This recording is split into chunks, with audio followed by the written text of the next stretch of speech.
大家好，我係 Natalie 啊，歡迎大家睇到呢個2026年港股收息操盤手冊。今次我會同大家告別高息陷阱，將10大必賣股嘅買入、沽出、止損價一次過全公開。呢條片含有獨家數據同實戰指南，真係可以幫你嘅財富增值，所以大家咧一定要攞到最後啊！因為最後仲會有一個慶祝3000訂閱嘅驚喜送俾大家。咁首先呢，我哋要分清楚，你見到佢係真高息定係一個陷阱嘅。喺2026年，盲目追求極高股息率，例如15%以上，往往係最致命嘅傷。呢啲通常係賺息蝕價，息就冇㗎，但係本金跌得仲傷㗎啦。好似個女朋友咁，如果佢條件好到唔真實，通常都係個紅旗危險信號。我哋要揾嘅係健康甜區，即係派息比率 payout ratio 維持咗40%至70%嘅黃金區間，咁樣公司先有錢去推動未來增長，實現股息同股價雙贏。要嚴選10大必買股，我有4大基石。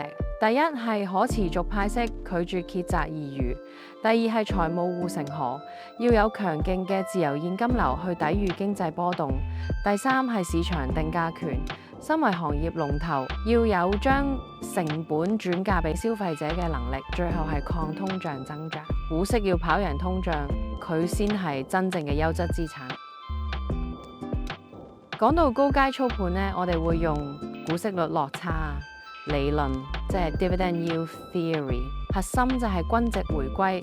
當前股息率遠高於5年歷史平均值基準線嘅時候，就代表股價被極度低估 undervalued， 係絕佳嘅買入機會。簡單嚟講呢，就好似減肥計劃咁啊，雖然講就容易啦，但係要做得好就要睇準個數據先好出手嘅。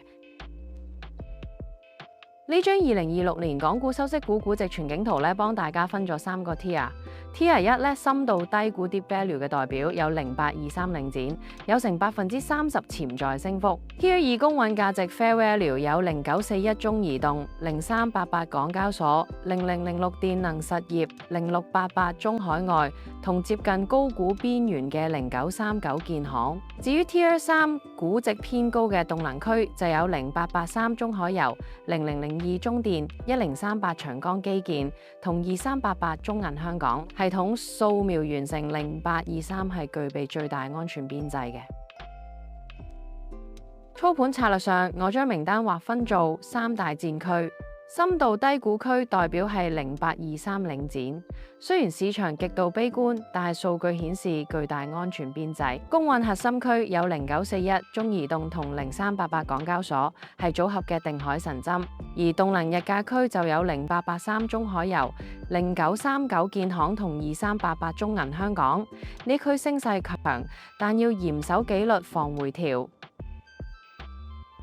戰區1逆市尋寶0823領展，好多粉絲質疑管理層唔掂，係咪唔好買啊？其實管理層係咪食得點心多，唔做嘅就唔知，但數字係唔會講大話㗎。0823現價39.20港元，合理價係50.96港元。只要 DPU 保持穩定增長，淨負債率維持咗22.5%嘅健康水平，依家嘅市場恐慌，正正就係你嘅最佳買入機會。戰區2定海神針0941中移動同0388港交所。喺2026年，我哋唔買平價垃圾，要買合理定價嘅優質資產。0941現價85.45港元，派息比率劍指70%。就算依家入場，預期股息率依然高達7至8%。至於0388港交所，現價419.80港元，首季盈利升咗27.3%，強大盈利足以支撐佢嘅估值。有網民話等到頸都長，現價太貴，其實係你要求太高啫。戰區3動能防禦0883中海油同0939建行，呢度要小心，因為儀表板顯示 Critical Overheat 0883現價29.38港元，比歷史合理價18.53港元高出36.9%。個油價咧升到咧，我架車見到個油缸咧都流汗啊！0939建行現價8.78港元，亦都比歷史合理價6.29港元高出28.3%。好公司唔等於好價格，切勿盲目高追，一定要設置追蹤止損 （Trailing Stop）。睇到實戰手冊上呢度係價值同核心建倉點位，0823領展買入區間37.50港元至38.80港元，目標沽出45港元，止損36港元。0941中移動買入區間83.50港元至84.50港元，目標沽出95港元，止損81港元。0388港交所買入區間395港元至到408港元，目標沽出460港元，止損385港元。0006電能實業買入區間63港元至64.20港元，目標沽出68港元，止損62港元。0688中海外買入區間12.50港元至13港元，目標沽出15.50港元，止損11.80港元。實戰手冊下動能同防禦點位0939建行買入區間8.20港元至8.40港元，目標沽出9.10港元，止損7.90港元。0883中海油買入區間26.50港元至到27.80港元，目標沽出33港元，止損24.50港元。0002中電買入區間72港元至73.50港元，目標沽出80港元，止損71港元。1038長江基建買入區間62港元至63.50港元，目標沽出70港元，止損60.50港元。2388中銀香港買入區間41.50港元至到43港元，目標沽出49.50港元，止損39.50港元。鋪盤心法好重要啊！拒絕追價，報下伏擊網。我建議大家分批掛單 limit orders。佢建議喺買入區間內將資金分成3至4份，耐心係收息投資者嘅終極武器。等個價跌入買入區間，就好似等緊心儀對象覆你信息咁，要冷靜，唔好係喺 send 嘅吹嘅。進入 accumulation phase 收集期，唔使急。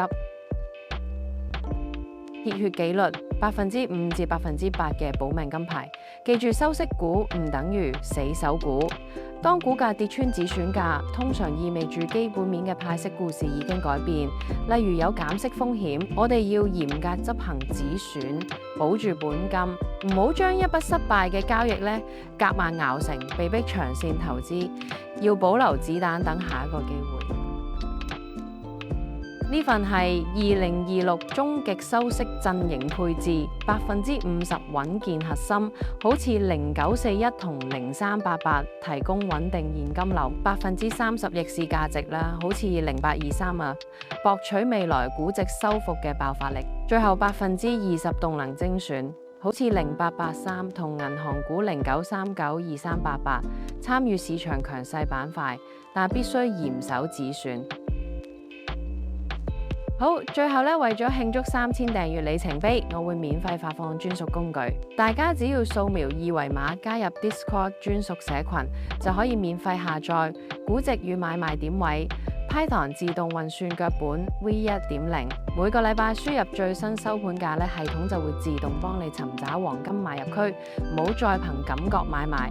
我哋用數據說話，大家對邊隻收息股最有興趣？歡迎喺下面留言討論。免責聲明：本影片內容僅供參考，唔構成任何投資建議。投資涉及風險，證券價格可升可跌，入市前請自行評估風險或諮詢專業人士。